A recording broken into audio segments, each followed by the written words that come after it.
Pinanood namin si Peppa Pig at napansin ang ilang kakaibang pagkakamali sa animation. Silipin natin ang mga ito. Sa episode of The Time Capsule, nang nilagay ni Susie ang music disc sa kapsula, natanggal ang isa niyang tainga. Nang itinaas ni Pedro ang barya, mas nakapasok ang isang tainga niya sa ulo kaysa sa kabila.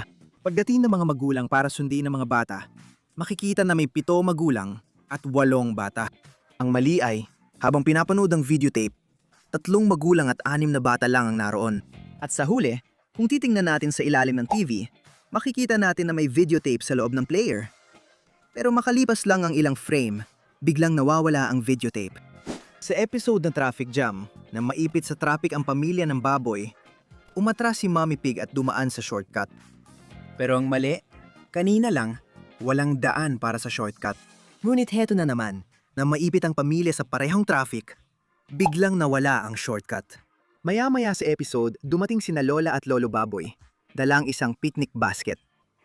Habang tumatakbo si Pedro papunta sa lugar ng picnic, natanggal ang kanyang tainga mula sa ulo niya. Sa pagpapatuloy sa episode na nawawala ang salamin ni Daddy Baboy, napansin namin ang maraming pagkakamali. Pagpasok ni Peppa at George sa kwarto ng magulang nila, ang klorera ay unang nilang nakita sa tabi ng bintana, pero napunta na ito sa tabi ng aparador. Sa banyo, may napansin kaming kakaibang mali. Tingnan mo si Peppa? Nasa likod siya ni George. Pero nang tingnan ni George ang bathtub at lumayo ang eksena, makikita na si Peppa naman ang biglang tumitingin sa upuan ng inidoro. Paano nangyari yon? Nasa likod pala siya ni George. Hindi natin napansin na lumipat siya sa kabila. Ngayon, punta tayo sa episode na Bedtime Stories, kung saan nagbabasa si Daddy Pig ng kwento kina Peppa at George. Sa labas ng bintana, makikita ang buwan. Kung titingnan ng orasan, 7:00 na ng gabi. Pero ang mali, ilang sandali matapos ang kwento ni Daddy Pig, biglang nawala ang buwan. Maaaring umalis ang buwan, pero 7:00 pa rin ng gabi sa orasan. Kaya wala pang minuto ang lumipas. Paglabas si Daddy Pig sa kwarto, nagising si George at lumitaw ulit ang buwan. Habang umalis si Daddy Pig, tingnan mo rin kung nasaan ang upuang ito.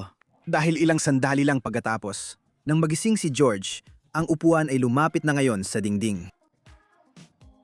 Sa huli, habang nagkukwento si Peppa kay George, tingnan ang laruan nilang kotse na nakaharap sa kanan.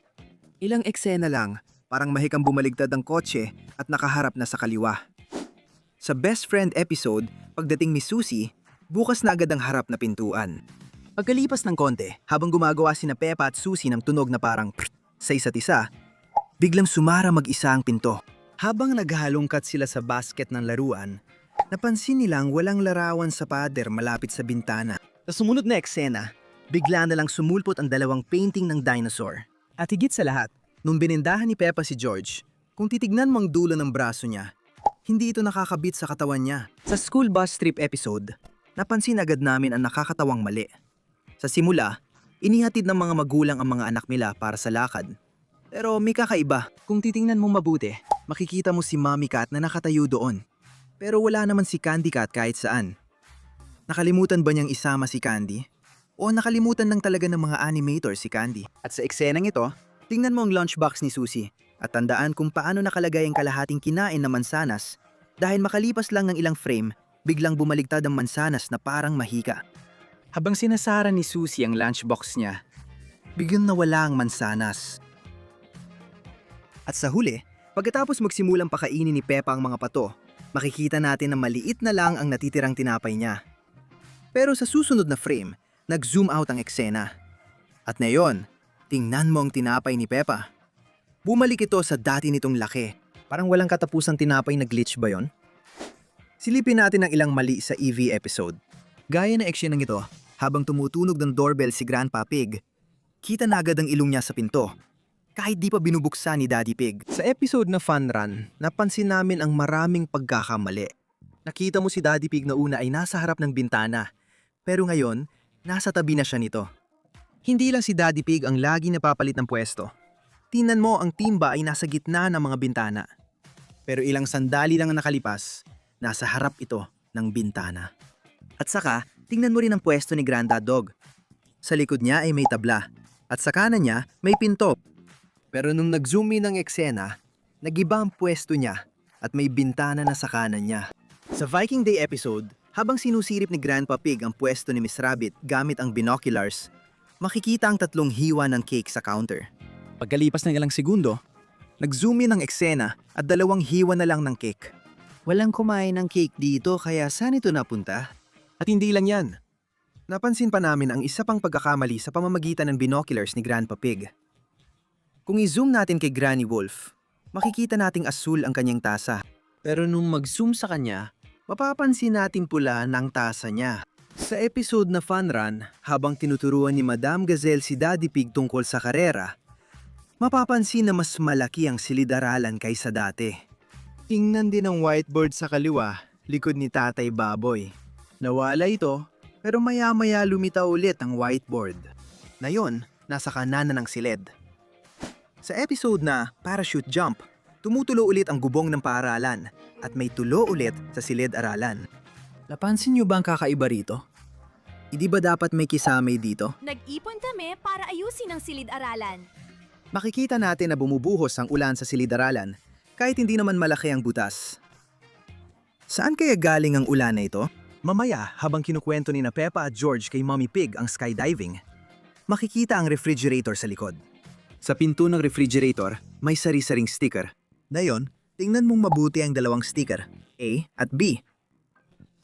Pero nang mag-zoom in kay Mommy Pig, bigla na lang nawala ang B na sticker. Sa episode na The Little Boat, nagpunta ang pamilya ng baboy sa picnic. Habang nasa biyahe, nag-zoom in ang eksena kina Peppa at George. Pansinin, may nawawala sa kanila. Alam mo ba kung ano yon? Sa totoo lang, parang walang braso sina Peppa at George sa eksenang ito. At saka, ang upuan sa harap ni Peppa ay bakante. Samantalang, ilang sandali lang ang nakalipas, nakita natin si Daddy Pig na nakaupo doon. Pagdating ng pamilya ng baboy sa picnic, lahat sila ay tumalon palabas ng kotse. Pero nang tatalon na palabas ng kotse si Daddy Pig, napansin namin ang kakaibang pagkakamali. Tingnan mo, naka-seatbelt si Daddy Pig. Pero nung tatalon na siya, biglang nawala ang seatbelt. Sa The Outback episode, may napansin kaming kakaibang pagkakamali habang nag-e-explore ang pamilya ng baboy at kangaroo sa Australian Outback. Sa isang eksena, nangungulekta ng kahoy si Mommy Pig para sa apoy habang inilabas ni Daddy Kangaroo ang barbecue grill. Pansinin ang mga kahoy na ito. Nang ilapag at tinadyakan ni Mommy Pig ang mga kahoy, nandun pa rin ang mga ito. Pero pagdating ni Peppa, biglang nawala ang mga kahoy na parang mahika. Bigla na lang naglaho ang kahoy sa harap mismo ng ating mga mata. At saka, nakita natin ang isang platypus sa gitna ng disyerto. Samantalang sa totoong buhay, sa tubig sila nakatira. Kaya, isa itong lohikal na pagkakamali. Hindi lang yan. Habang iniihaw ni Tatay Kangaroo ang mais, 5 lang ang piraso sa ihawan.